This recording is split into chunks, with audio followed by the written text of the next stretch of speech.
Hey, I'm Decathlon Gamer. Welcome back to F1 Manager. This is episode 18.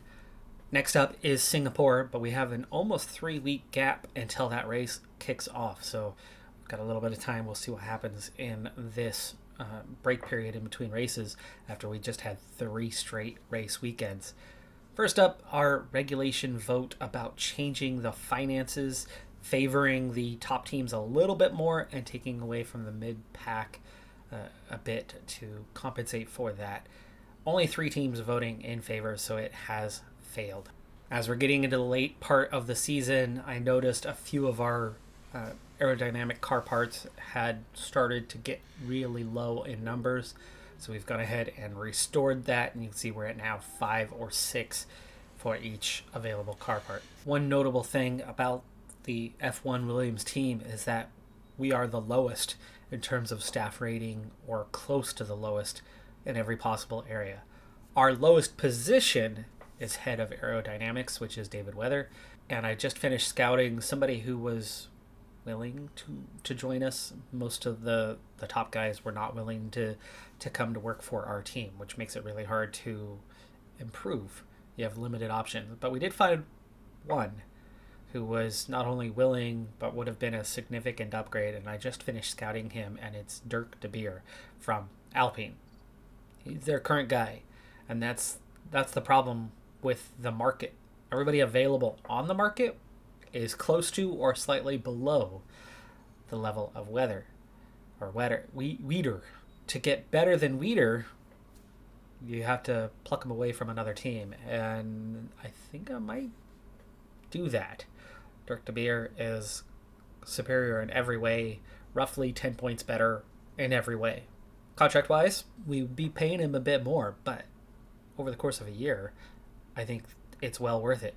We would have to buy out both ways, so it would cost me $4 million to bring him in, plus the additional, $1.5 million or so per year to get him signed on. But we'd be looking at a pretty significant upgrade to our head of aerodynamics, which would see us be able to improve the car more rapidly in the area that we have the most influence over, in which case I think it's a smart move. We're going to go with a big offer, 5-year deal, $3.25 million, plus a starting bonus. That would cost us $4.5 million, which we do have, and would see us instantly upgrade something that very much needs it.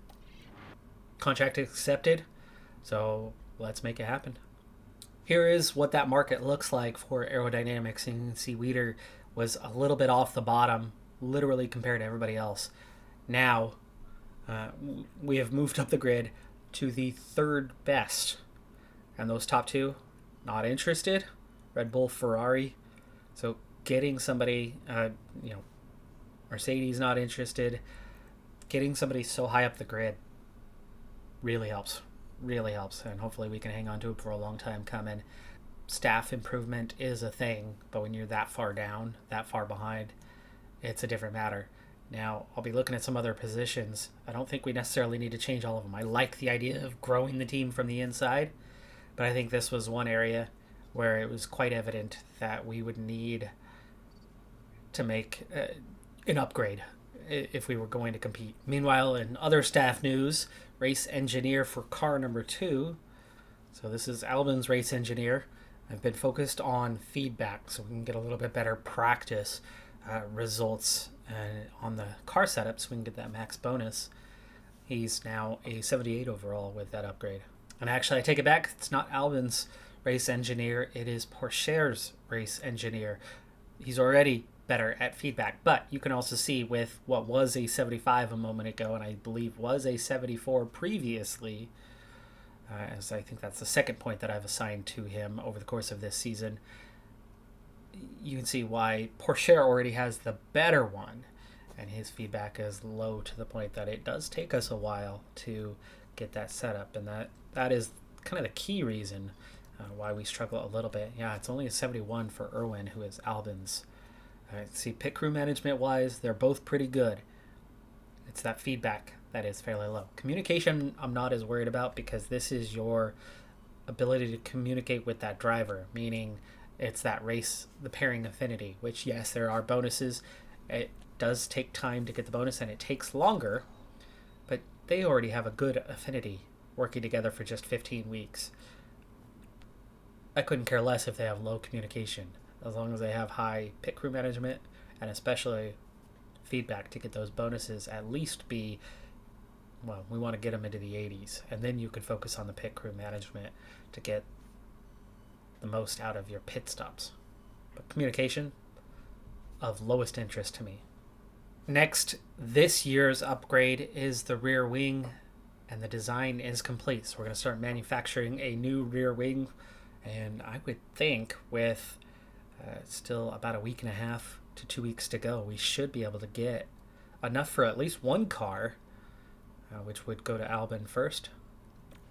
If you go all in on each upgrade, you really limit what the overall gain is, and it takes a lot longer to get the upgrade in. So specializing, even as it says here, you get a larger performance boost in key areas, but you're gonna, miss out in others. So you are getting a trade-off, but you do ultimately gain more. So what I'm looking at doing with this side pod upgrade is really focusing on drag reduction, because pace, straight line pace, is our biggest issue. So I really want to address that, even if it's only marginal gains. I want to address that because it's going to be a big thing about next season for us. So drag reduction, gaining 11% on our drag reduction. Engine cooling remaining largely unchanged. In fact, I've got less than a neutral focus on it, but I don't want it to be worse. I'm not as worried about engine cooling. Engine cooling is going to matter about wear and tear on the engine. But until we are competitive and scoring points, I'm okay with having to replace engines more frequently and having, the subsequent penalties later on in the season. If it means we are ultimately faster and more competitive, then we're going to compete and score points. And then we can worry about the reliability side a little bit more. We need a competitive car first before we need one that's ultra reliable. Then I put in a good amount of focus on airflow, enough so that we're getting solid gains, not hurting the drag reduction much, and not hurting the engine cooling to the point where it'll see it decrease. And for that, we're going to gain 7%. So pretty good, solid airflow, which is really good for the dirty air cornering in particular.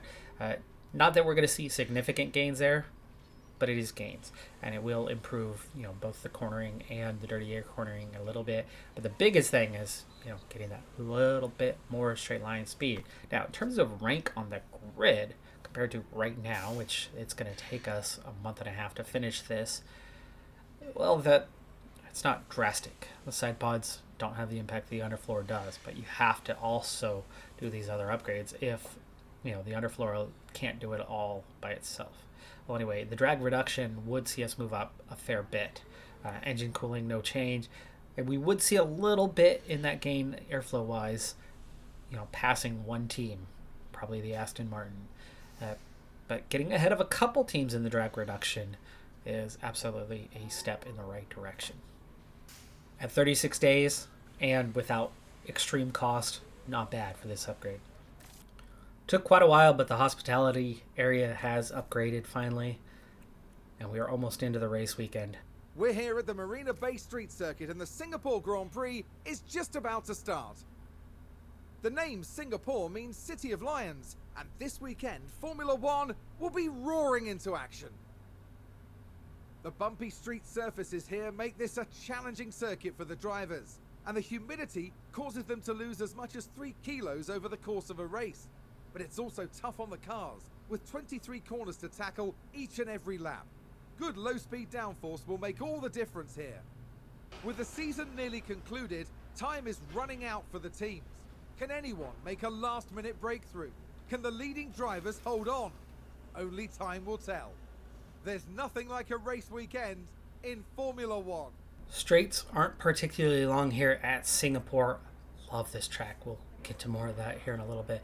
Without long straights, the speed disadvantage isn't going to hurt so much.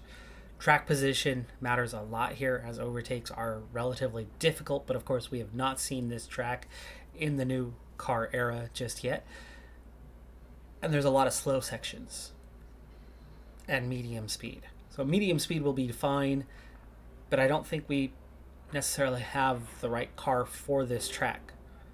There's 2-3 fast sections where we'll have a slight advantage, and that's about it. So I think we can beat the Aston Martins. I think we are a decent enough car to almost, with those bonuses, almost race against other guys. But I think this would be like last race weekend, where we're competitive, we're almost in the points, but not quite there. Again, here is confirmation that low speed and medium speed matter most, where we're pretty okay at medium speed, but low speed, not. And that is why we're probably going to struggle. FP1 was a real struggle in terms of pace and setup. And here we are with a VSC as Porsche has crashed right at the beginning of FP2. So Porsche is going to miss the entire session as a result. Parts, not a problem, here. But missing the entire session is going to destroy his chance at getting a quality setup, as we're missing the whole session and already struggled. Only good news for us here in FP2 is that Stroll has also crashed out. Perez as well. Leclerc just crashed. I'm not worried about those as it's practice, but the good news being Stroll has crashed, because that is absolutely who we're racing this weekend. If you look, they are ahead of Albon on time. We are last. We are last for this race. It's been since before our first upgrade where we've properly been last place, but this is the track absolutely not suited to us. So it's going to be a struggle, this race, for sure. As I'm starting FP3, just a quick note for you. The upgrade, the rear wing, it was ready later than I thought in that period. We had that 2.5 weeks. It was actually just a few days here ahead of Singapore. So there's probably one ready, maybe even a second by now, but not worth risking it to throw it on the car for a track that we're struggling mightily with anyway. So next race we will have it, at least for one car at that point.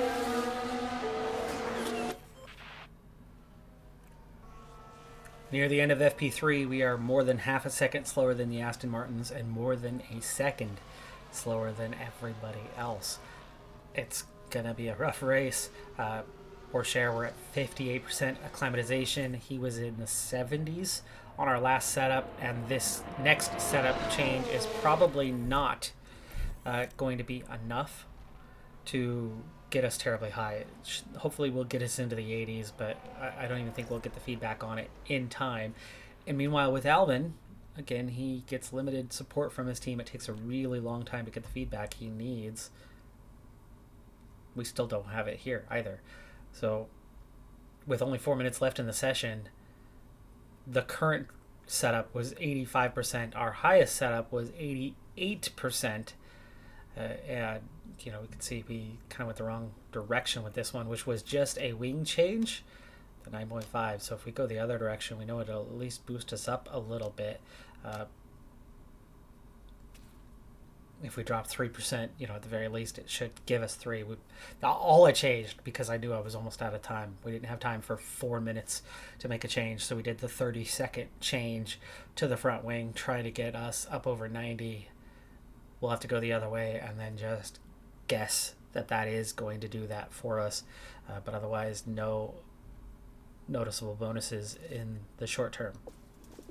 As we're making our way around on our first flying lap, Alonso in the way of Porsche. He's already impacted 2-3 corners before Alonso finally gets out of the way. So Porsche's lap is completely messed up. Here comes Albon with the same issue at the tightest corner on track and is still behind him. It took him a couple corners to get. So I have a feeling that our lap time is going to be rather slow on this first one. Porsche down by half a second compared to Albon. Albon definitely got past a little bit faster. Alonso, of course, now has to get past Porsche at the exact same place with the exact same problem. So his lap is compromised as well. And you can see we are already more than 2 seconds down. A clean lap seems to be the hardest thing to get, as many drivers are struggling with trying to get a clean lap in right now. 8 minutes to go here in this first session. I've got both of them out for a second run, but there's a lot of traffic. There's traffic everywhere. Albin looks like his time was mostly unimpeded, but I mean, we're 6-7 tenths of a second down on Albin. Pourchaire crosses the line with much more competitive time. It does get him into the top 10 for the time being, and if these guys can't get a clean run, we have a chance. We have a chance if many drivers have messed up final laps. But the only thing about the final lap is that most of the drivers are going out at that exact optimal time, that exact same moment, and so you're not going to necessarily see traffic unless I try to send somebody out to play dirtbag and get in everybody else's way, which I'm not willing to do that. I have too much integrity to try to cheat the game that way by sacrificing one of our guys to literally block everybody else.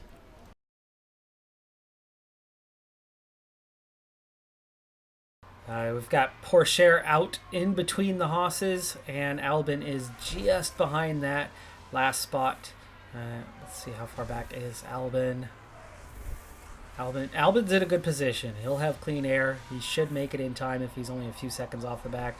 Pourchaire, I think he's got enough space in front of him. It should not hurt him.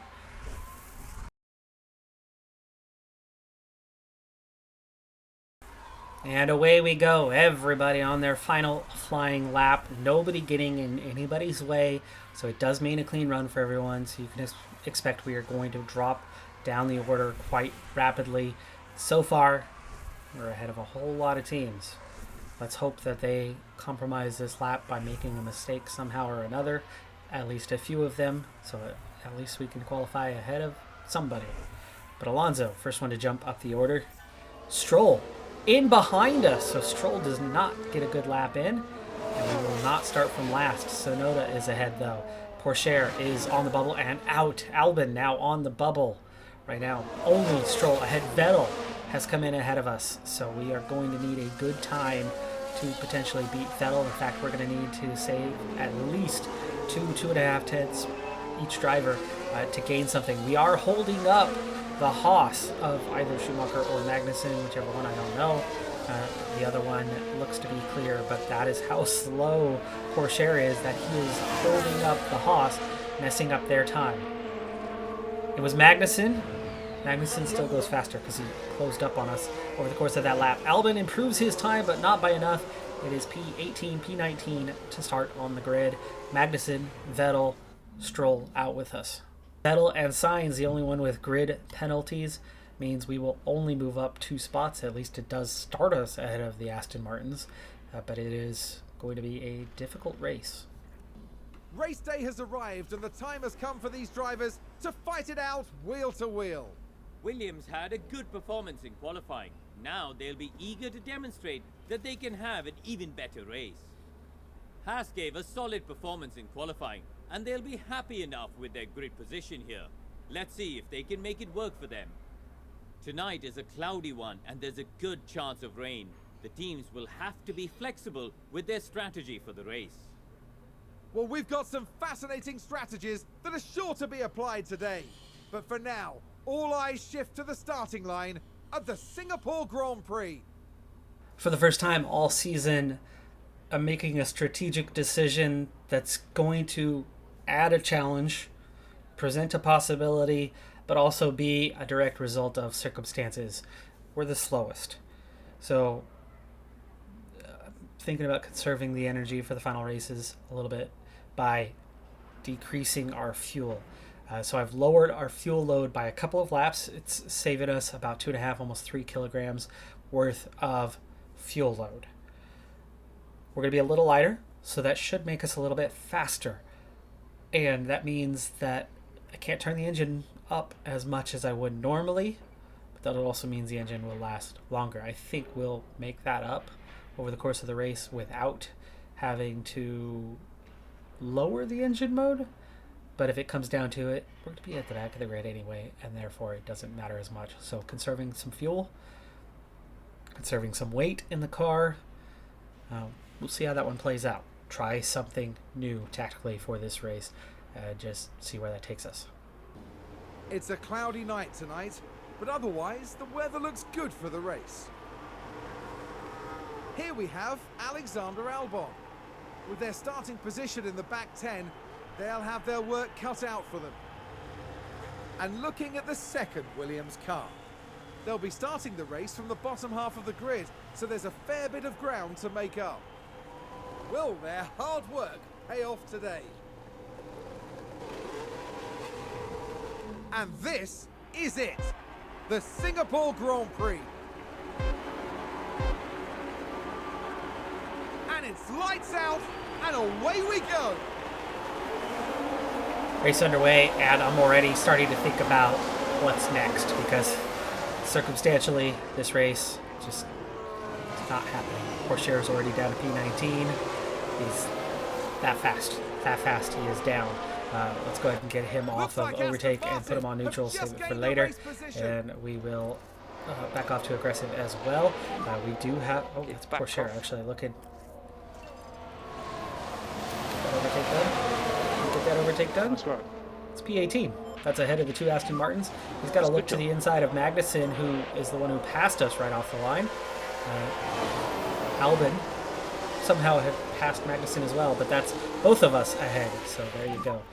Go ahead, go to neutral. Go ahead and get that fuel load down, and we will already settle into our race a little early on this one, but positionally, we're actually ahead of the guys we need to be ahead of for the race. Fuel load is, something that's going to be a bit of a concern. So, settling in for the run to come. We want to leave court, please. As I'm already thinking about what's coming up ahead, I want your help. Leave comments below. Click like on others who have left comments. But what's your vote? What driver should I go for next season? I've got 3 options for our second driver. 1, we upgrade. Ocon is that guy. We mentioned last episode that that's the one clear upgradable driver that is available, affordable for us to get. I don't know 100% for certain if we can get him, but he's got better race pace and is an overall better driver than Albon, and is a year younger. 2, stay with Albon. Continue to see him grow. Let him be that lead driver until he eventually is overtaken by Pourchaire as his partner in crime. 3, we go young in both seats. We've already got our benchmark. We know where we're at. We know Pourchaire is only slightly off of Albon's pace, but has much higher potential. Do we go for a second driver who's going to have a similar pace to Pourchaire, knowing that we have that benchmark, and build the team together long term, and that being Jack Doohan. Jack Doohan is obviously the closest guy in that next tier. So let me know which of those 3 drivers I should sign up for next season. I want to catch it right at the end of the season to replace Albon. It's weird that you can't do future contracts and that it's always immediate. It would make perfect sense to me to sign somebody up for next season and let Albon finish this year. Is that an option? If it is, let me know in the comments below, because I have not seen that as an option. Well, anyway, on with the race. We run P16, P17. Start overtake here. Albon so far in range of Schumacher. Haas is a little slow here, and so far we are just about keeping up. And with the DRS, will it allow us to keep up?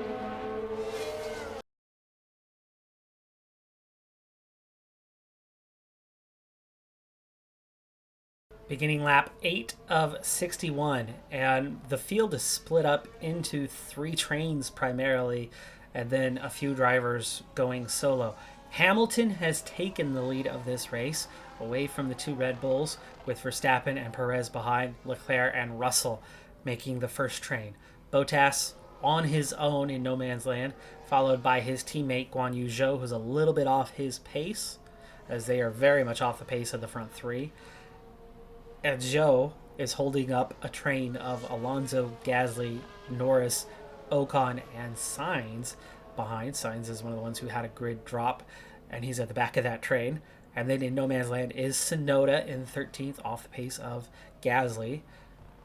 And then the third big train is now led by Schumacher. It was Ricciardo, but Schumacher has made his way past him. And then Albon and Pourchaire, along with Magnussen. So we are still ahead of Magnussen. We're still in P16, P17. And then dropping back further and further, 6.5 seconds down now from the back of our train, is Vettel and Stroll. They lost the DRS very early on, somewhere around lap 2 or 3. They got just out of range, and so they did not get to be a part of our train and are just slowly losing ground, while we, lap by lap, are doing just enough to keep up. Just enough to keep up, and we stay in the train. We are not threatening in front of us, but Magnussen, he can't get by either. So we remain in position. This will allow us to drive away from the Aston Martins, which should make our race much easier. Now, strategies.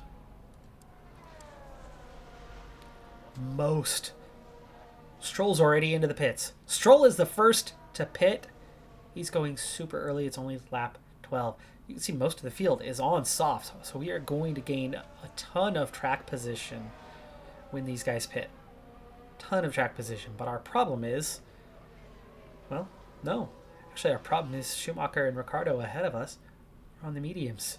They're going to run along with us. We are going to continue to get pulled along in this train, the 5 of us will, for a long time yet. Stroll onto the hards, going the distance. He's the only one who has opted, it looks like, for the soft to hard strategy. He's going to be way off the pace. The only thing that could benefit him is a safety car where a bunch of guys pit, and he, having been bunched up, can come out ahead of those guys and have track position. However, at this point, because of how slow he is and how far back he is and having already pit, the more likely outcome is they would pit and lose less through that. But here we are, a bunch of guys on the softs, lap 15 already into the pits. Will we benefit from it? Yes. Albon and Pourchaire up to P11 and P12 with a bunch of guys coming out on the hard compound. Perez comes out ahead of us by a little bit, but our train is still intact, still going. And now Bottas, Alonso, Sainz, Norris are all going to come out behind, and though they have a pace advantage, they're going to get caught behind our train, and we're going to cruise right along. Now, the problem is eventually we do have to pit, and eventually we are going to go backwards, and those guys are going to be back ahead of us because they're going to sit on our wheel. But we're going to slow them up massively. The best scenario for us would be a virtual safety car, so we can pit under those conditions and not lose as much. Let's hope for it. Right now, we could, if we had a virtual safety car right now, we could pit, go into the hards, and go to the end of the race. Later on, we'll get in a position where that could turn into the soft compound. But for now, we very much have a train that we are right in the middle of, and Vettel and Stroll are way behind on the hard compound, going much slower, and they're the only ones I'm necessarily worried about. However, I do think that some of these guys in our train could pit at some point, but all of the soft compound guys have now pit one way or another. Some going to the medium. Ocon, current race leader, has not pit, but Hamilton on the hards, definitely going the distance. Russell on the mediums, Leclerc on the mediums. Russell on the mediums has overtaken Hamilton, so he is your virtual race leader with Ocon yet to pit. Schumacher, Ricciardo, Albon, Pourchaire, and Magnussen in! We got a big lockup from Pourchaire. Has he stopped in time? Has he stopped in time to keep it out of the wall? It looks like he has put it into the wall. Looks like he's put it into the wall, which means we are probably going to have to pit now with a new front wing, and that is definitely a make your one stop and go hard. Yes, major damage to the front wing, so we want to replace that. It's going to cost us 6 seconds. Beating the Aston Martins is going to be a lot harder now, and it's much too early to go to the soft. Much too early, but it's not too early to go to the hards. We've seen others do it. We will not have to stop again. So we will take this option. Total pit time 34 seconds. That's going to back us up a bit. But estimated exit 18th ahead of the Aston Martins. At least we'll have that.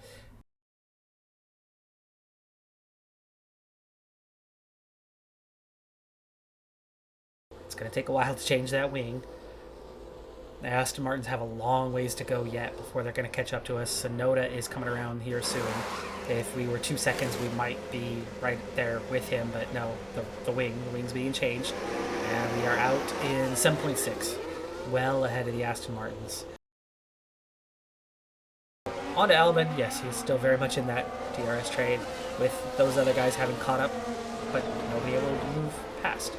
Well, anyway, a lot of tracks that are considered hard because they have one sequence of corners that are exceptionally difficult. Rouge and Dragon in Spa. So hard to nail down. Turn 9-10, I believe it is, in Bahrain.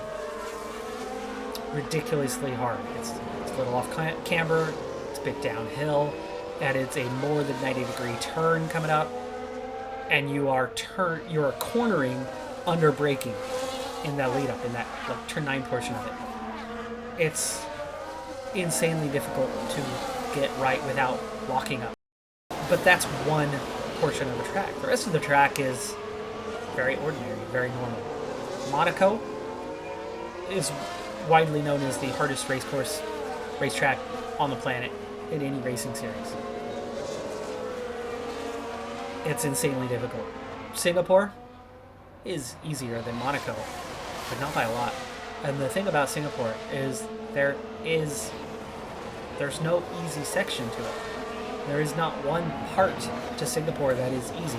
It's all challenging. It's not the hardest, but it's all challenging. And so I really appreciate what Singapore brings to the spectacle that is a night race. A beautiful city.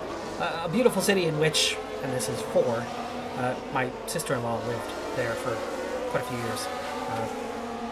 She's not there any longer, but she was there over the course of many a race weekend. And that just added oh, you're there, I want to be there too. Is, a little bit more, that little icing on the cake for me. As we see the McLaren of Daniel Ricciardo finally get past Mick Schumacher. Right now we are running P9, by the way. But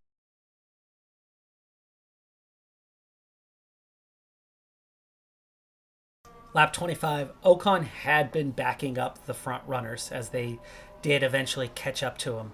Hamilton has overtaken Russell and has finally overtaken Ocon as we have a yellow flag in Sector 1. It might have been Stroll, who was very close to Vettel a moment ago. It was. Stroll spun out at turn 2, coming off that tight. This is one of those hard sequence of corners. It's not the most difficult you're going to see, but 1, 2, and 3 is quite tough here in Singapore. But anyway,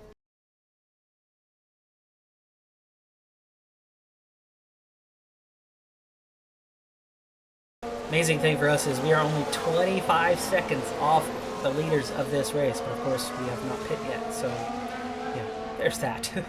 We are going to be much further back than what we are right now. I'd say about 45 to 50 seconds back by the time we exit pit road. There is going to be a substantial time loss, which means we are going to be behind Gasly, Norris, Peugeot. Right now, what we can really hope for is maybe beating one or two of these guys that we are head-to-head with in Ricciardo, Schumacher, or Magnussen, who is a little bit further back. So we do have that going for us, as Bottas has gotten past Magnussen.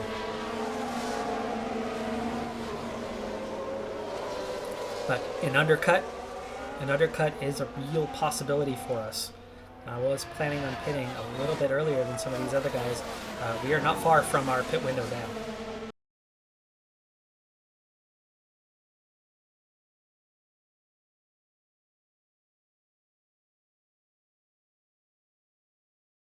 Lap 34, entering pit window. Hamilton, with a mistake, has fallen back to 6th. Stroll into the pits to repair damage after he has crashed on his own. He's now a lap down, and he's actually a lap behind Albin even. Pourchaire had to lift and coast for a little bit to recover a little more fuel load. Albin, it's been much easier following in this train on fuel, so he's almost recovered the fuel he needs to.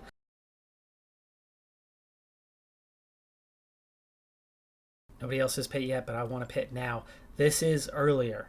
This is earlier than what was scheduled on the strategy. I did update it pre-race, so we are already 2 to 3 laps ahead of where the other guys would be, which I think fits in perfectly. So we are going to pit now. No ERS yet. We want to push on now for a little bit.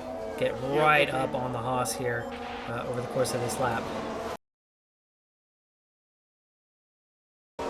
Actually, while we're doing this, let's conserve fuel for a little bit. We're already up tight. We just can't seem to make a pass. So let's try to get a little fuel before we get into this pit window.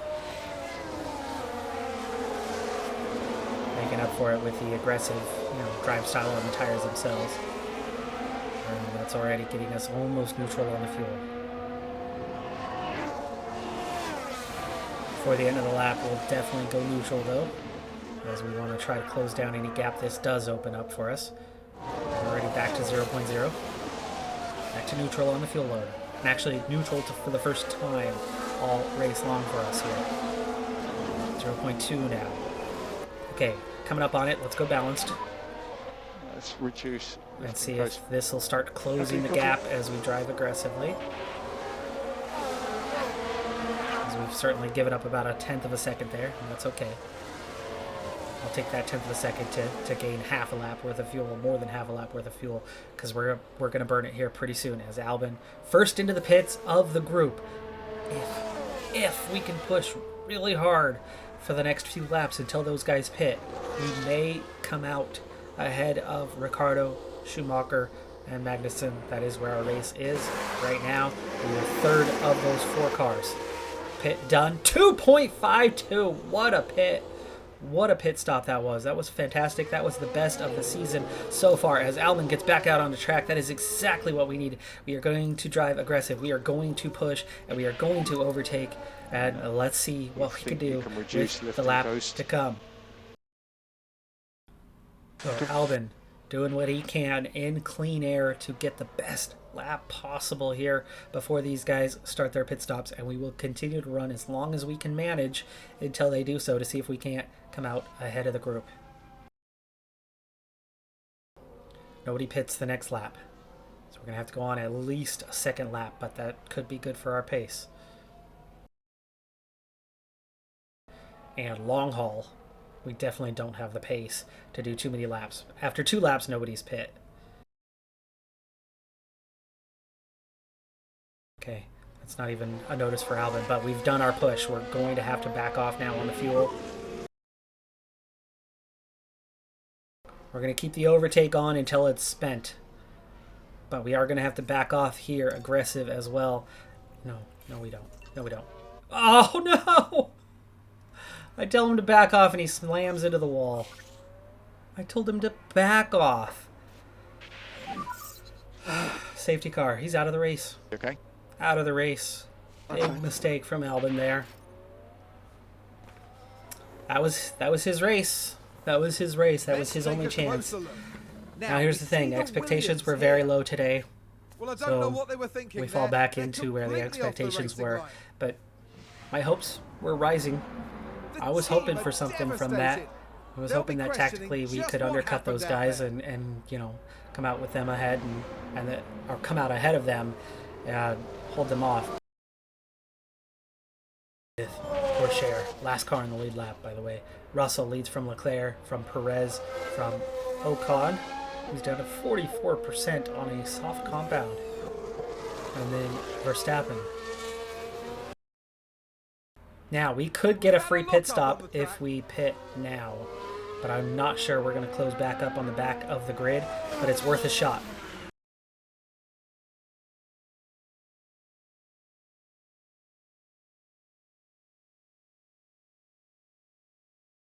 Safety car ending this lap, and we are still nearly half a lap behind, hence the need to push. And unless we get another safety car, I'm not sure we're going to actually ever catch up. I think we are going to be on our own for the remainder of this race. But the Aston Martins haven't even been released, so they will finish a lap down behind everybody else, and I'll easily be finishing on the lead lap here.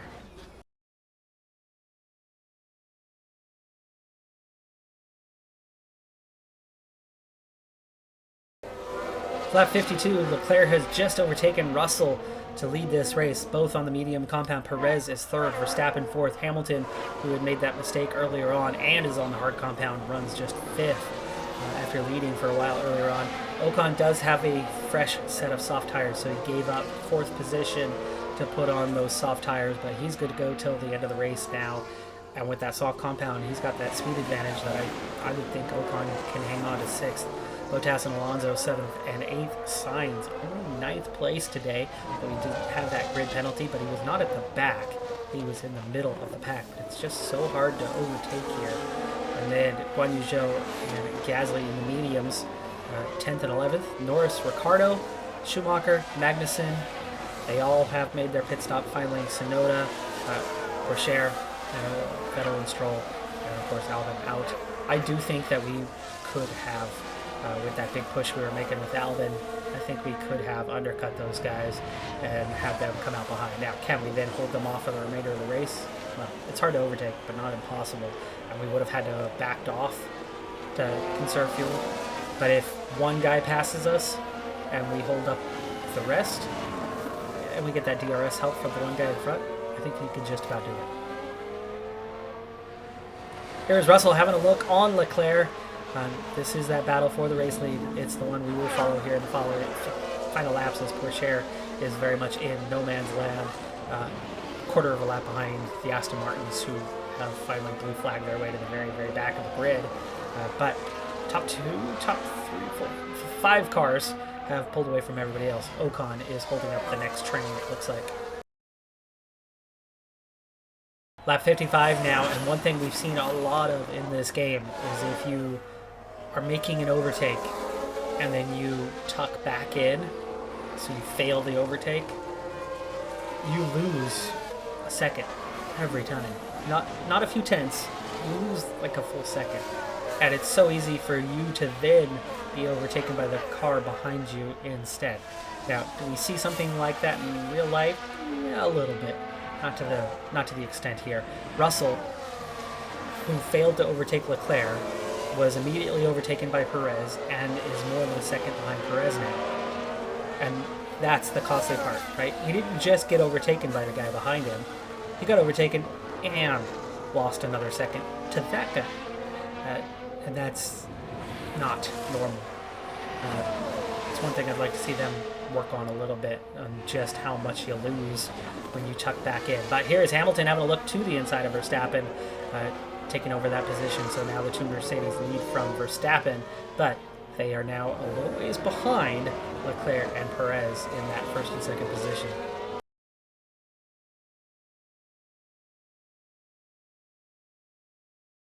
So the mediums don't appear to be holding up terribly well.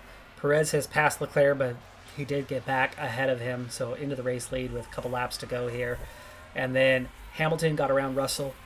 Verstappen's going backwards. Ocon, at this point with 66%, I think will be fine to hang on. Alonso has moved ahead, but Sainz is finally making his way up the grid as the Alfa Romeos, who were looking so strong today, have slowly dropped backwards. They are now in just 9th and 10th place. But the whole group that we were with, Ricciardo, Schumacher, Magnussen, are 13th, 14th. Leclerc entering the last lap, he is ahead, and Hamilton has closed up on those guys. So Mercedes does have some race pace at this stage in the season that they did not have previously, same as they've had in real life, now competing for wins. They've not taken one as of yet, but they are right there in the thick of things.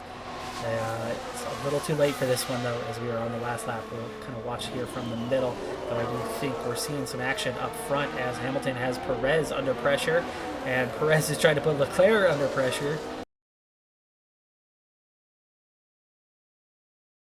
And here we go, three-way, side-by-side. Perez goes into the lead ahead of Leclerc, and Hamilton tucks in behind it, but he is still very much putting Leclerc under pressure.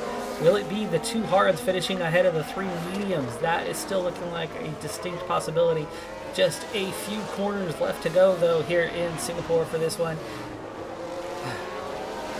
Yeah, not looking like he's going to get him now with just one fast corner left to go. That's going to be a win for Perez. Leclerc hangs on for P2. Hamilton completes the podium up from P6 after his mistake early on when he led prior to that. And then Russell takes P4 ahead of Verstappen. Alonso gets around Ocon before the finish. So again, the hard compound going the distance and holding out. Ocon still had 62% on those tires, but could not hold off Alonso. Sainz only managing P8, and I think he started around P12 or 13. So really rough race for him. Caught up in those trains though for sure. Bottas, Gasly rounding out the points. Guan Yu Zhou out of the points entirely after starting from such a promising position.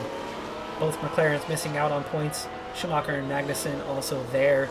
And again, that was that group that Albon was with. They're in 13th, 14th, 15th, and would be also 16th. Sonoda, after his mistakes in this race, takes P16. Corsair, P17.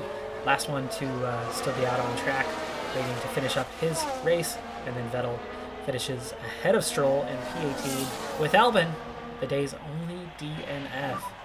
Checkered flag. And there's the checkered flag. That's going to do it for this episode. I'm Decathlon Gamer. Like, comment, subscribe, and I'll see you next time. Have a good one. Be safe out there. Don't forget to vote. Let me know which driver it is you want me to sign for next season. Bye for now.